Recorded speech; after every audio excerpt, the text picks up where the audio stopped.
Wanting what God wants always requires sacrifice, faithfulness, and obedience. It requires the daily transformation of surrendering our will to God's will. That's huge. So if we're going to get to that place of wanting to be and willing to just say, God, whatever it is you have for me, whatever it is you want for me, I want that. I think we've got to pray an earlier prayer.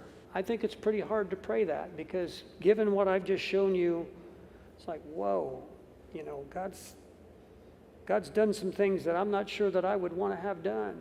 But here's the prayer that we should pray. God, change my heart. Notice we don't say, God, let me know your will.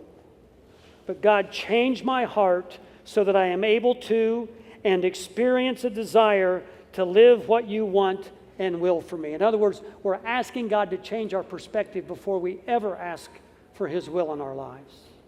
Growing up, both of my parents were in the Navy, so my family had to pack up and move as my dad was stationed at different bases in the U.S. My oldest brother was born in Florida, and Jack, my older brother, was born in Connecticut, and I was born in Hawaii. We then moved to Pennsylvania, then California, and San Diego to be more specific. And California is where my earliest memories started. I remember walking to school in first grade with my brothers as we lived right down the hill from the school. I remember having earthquake drills quite frequently at school where we would have to duck and hide under our desks or tables depending on the classroom. I then remember moving to Indiana and having to do tornado drills when I got to school where we would go into the hallway and sit facing the wall and cover our heads. And I'll never forget the first time I heard a tornado siren here in Indiana. I remember looking outside and seeing the trees being blown back and forth and the skies being dark. I remember being terrified of the whole scene, and to make it worse, my parents would have the National Weather Service broadcast on for updates. And I know having that on should be a comforting thing because it lets you know where the storm is and where it's going. But to a kid who A, doesn't know his cardinal directions and still may not know his cardinal directions as a 29-year-old, and B, is listening to these loud noises and lifeless automated voice,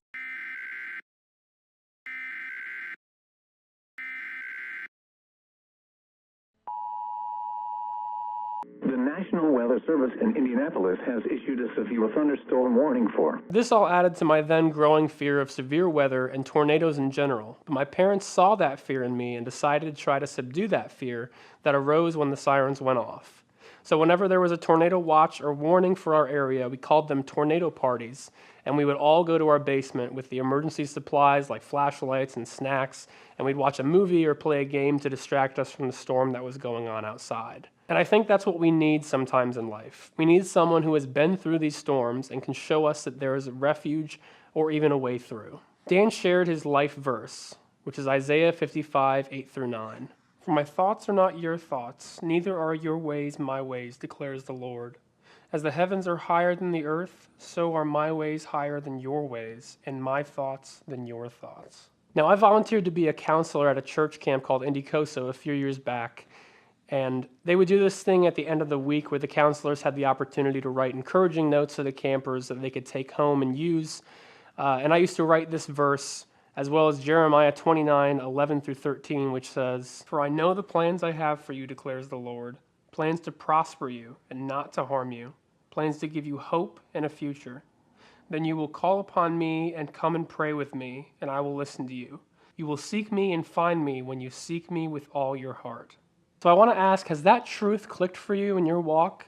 Dan mentioned this past Sunday that the creator of the universe, omnipotent, meaning all-powerful, omniscient, all-knowing, and omnipresent, meaning he's everywhere. He actively wants a relationship with you, and he has plans. And I want you to notice that plurality of that word in Jeremiah. Not just a one-time deal. He's got plans for your life. And that was a lesson that I would like to tell my younger self. Well, that and cut your hair and maybe don't wear an all-white suit to the prom.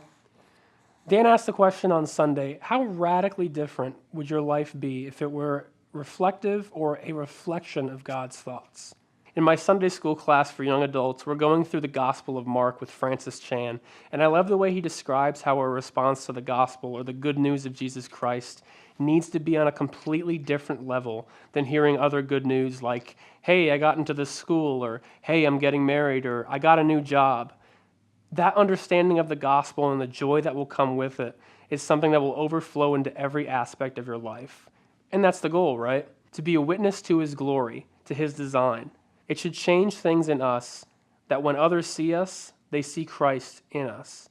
And I love the song Firm Foundation and the way it describes the understanding in this way. It says, I've still got joy in chaos. I've got peace that makes no sense. So I won't be going under because I'm not held by my own strength. I've built my life on Jesus because he's never let me down.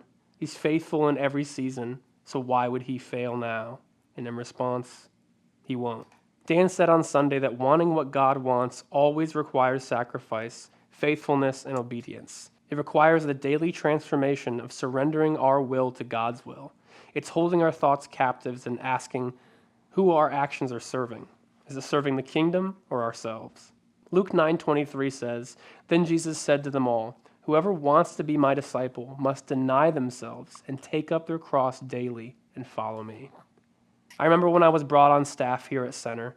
Most of you will remember Dr. Abbott. Well, I remember getting an email from him encouraging some of the volunteers and staff to write out their testimonies so we could share them. I think this is a great practice to see all that God has provided for you over your life. So today I would encourage you to do just that. Write out your testimony so that you can share it with others. It doesn't have to be long and eloquently written. It's not a test or a competition. It's telling what God has done for you and how he has changed your life. I think knowing and sharing your testimony is the best way to witness to the goodness of God. I think back to the night of worship service that we had and the open and honest testimonies that Regina Riggins shared with her loss of her husband Jeff and Jen Mark's journey of faith after losing a child.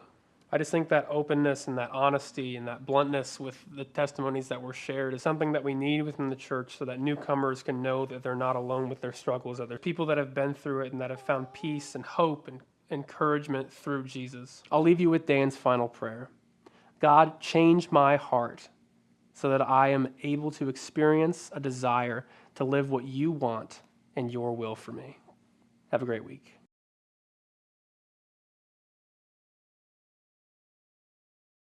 Like and subscribe.